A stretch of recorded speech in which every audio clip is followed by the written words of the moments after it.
In the burning skies of the Pacific, there was once a plane so untouchable, so fluid in motion, that even the most skilled Allied pilots whispered its name with dread, the Mitsubishi A6M0.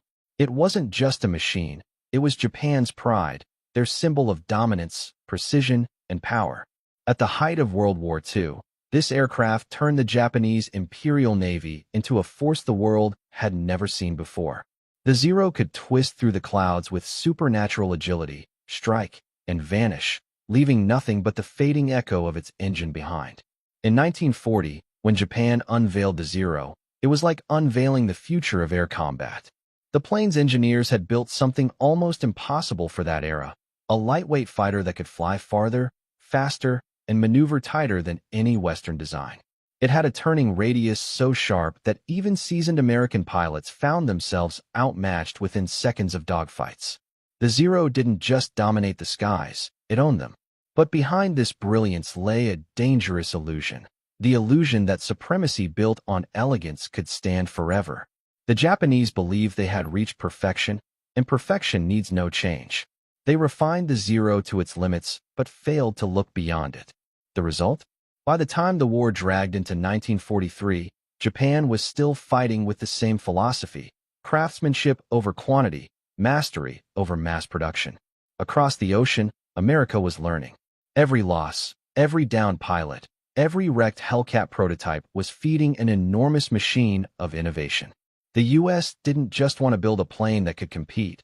They wanted to build a system that could not fail. That's when the F6F Hellcat was born. It was not as elegant as the Zero. It didn't have the same mythical agility. But it had something far more powerful: adaptation. It was heavier, stronger, and armed with a philosophy Japan never embraced. Replace precision with resilience, art with arithmetic, and individual mastery with industrial rhythm.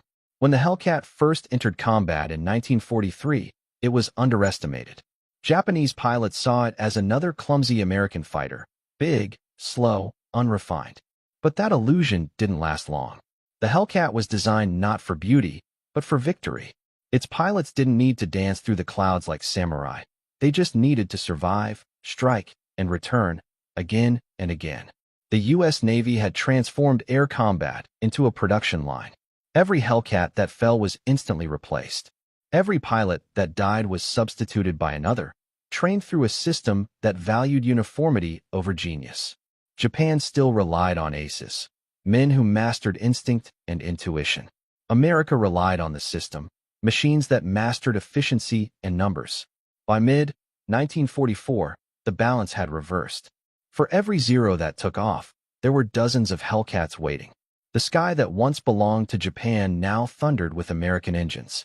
The same grace that once ruled the Pacific was now being devoured by mechanical precision. The battle was no longer about who had the better pilot. It was about who had the better idea of war. Japan's belief in perfection was poetic, but poetry can't survive against arithmetic. The Hellcat didn't defeat the Zero through brilliance. It defeated it through evolution. It was the world's first true symbol that war had shifted from art to industry, from passion to process. And so, the myth of the Zero began to collapse, not in a single explosion, but slowly, under the weight of something it could never outmaneuver: progress. As the war dragged into its later years, the Japanese command began to realize a terrifying truth. The empire that once soared over the Pacific was running out of breath. The Zero, once their proudest creation, was no longer the hunter. It had become the hunted. Every mission grew darker, every return rarer. The same skies that had once echoed with the sound of victory now burned with the glow of defeat. But Japan refused to surrender its faith in the Zero. Engineers worked day and night, trying to evolve a design that was never meant to be changed. They added armor, reinforced its wings, increased its firepower. Yet each modification only made it heavier, slower, and less agile. The very traits that once made it legendary were being stripped away piece by piece. The Zero was no longer a symbol of grace. It was a desperate reminder of how perfection, when frozen in time, becomes a prison. Meanwhile, American factories were unstoppable. Each month brought more aircraft, more pilots, more fuel. The U.S. had transformed war into mathematics. For every Japanese loss, there were 10 new American machines waiting to fill the void. Japan was running out of resources, out of pilots, and out of hope. Their once masterful aviators were being replaced by young, inexperienced recruits, men who barely had the time to train before being thrown into the chaos of war. And yet, there was one thing the Japanese still had: belief. A belief so intense, so absolute, that it defied logic itself. That belief gave birth to something the world would never forget: the kamikaze. Pilots who turned their aircraft into weapons, transforming the Zero from a fighter into a flying sacrifice. It was no longer about victory, it was about meaning. Every kamikaze pilot was told that their death would save the nation. They painted their names on the fuselage, carried family letters in their uniforms, and took off into the setting sun, knowing they would never return. The Zero, once a symbol of Japanese pride, now carried men who had nothing left to lose. Men who believed that even in death, they could still be useful. To the world, it seemed tragic, but to Japan, it was destiny. The kamikaze missions were not born from strategy, they were born from desperation. It was the ultimate expression of a nation that refused to accept defeat, a poetic, horrifying gesture to prove that even when stripped of victory, honor could still be preserved. The Americans were stunned. How do you fight an enemy who doesn't want to live? How do you shoot down a man whose goal is to die? Every encounter became a test of willpower rather than technology. Yet even this last act of defiance couldn't change the outcome. The Hellcats, now swarming the skies in hundreds, began cutting down the Zeros before they could even reach their targets. What was once considered divine became predictable. By late 1945, the Pacific was filled with wreckage, floating reminders of Japan's fading dream. The Zero, once feared and respected, now fell like rain into the sea it once ruled. The Empire's symbol had turned into its own requiem. And in those final days, as the war closed in on Tokyo, even the most loyal pilots could see the truth: the world had moved on. The war had proven something Japan never wanted to believe: that courage without adaptation is suicide, and perfection without progress is extinction. The Hellcat didn't just destroy the Zero, it buried an entire philosophy of war. But the legend of the Zero didn't die completely. Even the Americans who defeated it spoke of it with awe. They knew they hadn't just beaten a machine, they had witnessed the fall of an idea. When the war finally ended, Japan fell into silence. The cities that once shone with ambition now lay buried under smoke and rubble. The skies that had once thundered with the mighty hum of the Zero were empty, stripped of pride, stripped of purpose. Across the Pacific, wreckage floated like ghosts of a lost era. Some planes lay beneath coral reefs, their wings draped in seaweed, their engines rusting, relics of a dream that flew too close to the sun. The Zero, which had once symbolized the Empire's rise, had now become the echo of its fall. But history has a strange way of honoring what it destroys. The world began to look back, not with hatred, but with fascination. How could a single aircraft have changed the rhythm of an entire war?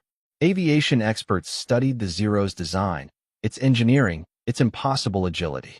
Even American engineers who once fought against it admitted something quietly: that Japan had created a masterpiece far ahead of its time. The Zero's lightweight frame, its aerodynamic curves, and its efficiency became lessons that would influence modern fighter design for decades. In the ruins of defeat, Japan's spirit didn't vanish, it transformed. The same dedication that had built the Zero was reborn, not for war, but for innovation. Factories that once produced aircraft began building cars, electronics, and technology. The obsession with precision never left, it simply changed direction.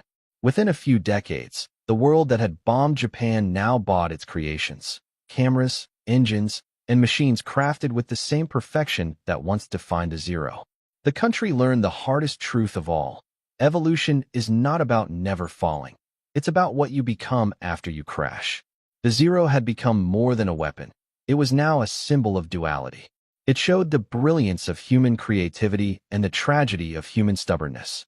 It reminded the world that innovation, when trapped in pride, turns into destruction. But when freed from ego, it becomes progress. Japan's engineers never forgot that. Their post-war designs carried the humility of loss and the discipline of mastery. In museums today, the Zero stands quietly behind glass, wings restored, paint shining under soft light. Tourists stare at it with wonder, unaware that every rivet on its body carries a story of sacrifice, of ambition, and of awakening. It is no longer the enemy, no longer the threat. It's a lesson, a whisper from history that power without reflection is temporary. And yet, in the quiet hum of modern jet engines, there's something of the Zero still alive. Every time a plane slices through the clouds with impossible grace, you can almost feel its spirit, that relentless pursuit of perfection, that belief that flight was not just science, but art. The difference now is understanding that art must adapt, or it will burn with its own beauty. Japan's defeat in the air became humanity's victory on the ground, a victory of learning over arrogance, of progress over pride. The world moved forward because one nation dared to dream too perfectly and then dared to rebuild from the ashes of that dream. The Zero's wings may never rise again, but its story does. Every time mankind builds something new and remembers that even the sky has limits.